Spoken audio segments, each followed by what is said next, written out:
हमरो रजिया सुनो चाचा हो मोदी चाचा, तारा गोड़ावा पर गिरतानी खाड़े हो अखिया खोलब की ना, बिना हो नौकरिया के होई ना बियाहवा हो, बिन बियाहे का मुआ देब बाड़े हो, कुछु बोलब की ना, डिग्री डिप्लोमा सब धैल धैल सरतावे, बिना नौकरी ना लागी हरदी हाड़े हो भर्ती भेजब की ना, केतना ले गुण गाई तारा झूठा सन के, बेरोजगारन के तूर दिहल डाड़े हो, अबो सोचब की ना, तारा गोड़ावा पर गिरतानी खाड़े हो, भर्ती भेजब की ना।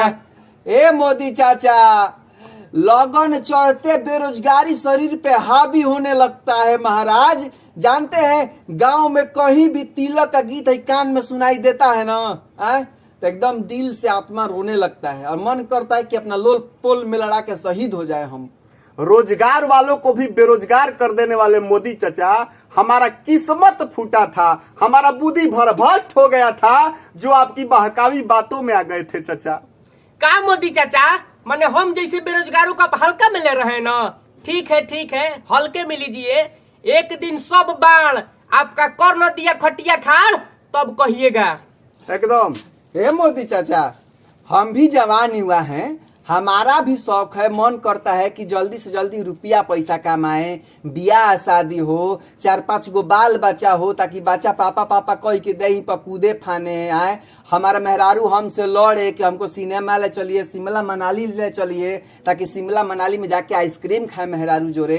तो ये सब शौक कहिया पूरा होगा? आप कुछ करिए नहीं रहे। बेचारा के सबक पे सपना पे बर्फ फेर दिए हैं। हाँ कहना है चाचा, आप का बेरोजगारों का दर्द सहिएगा और समझिएगा। जानते हैं जब घर ही में अपने घर में फाटल दूध निहन व्यवहार होता है ना, तो करे जब फाट जाता है एकदम। चाचा हो, बचपने से शौक था महाराज कि हम भी सरकारी आदमी बने, हितई नतई जाए, रौब झारे वहां जाके कि नौकरिया है। 2-4 गो चाचा, बेरोजगारी का दर्द आप क्या समझेंगे? चाय वाले चाचा ससुरा को चाहो खाती नहीं पूछता है, रोब का झारेंगे ठेंगा, वही हमारे ऊपर झाड़ के निकल जाता है। ए मोदी चाचा, बड़ी हाय लगेगा जी, बड़ी दर्द में हम लोग का दिन गुजर रहा है, वैकेंसी भेज दीजिए।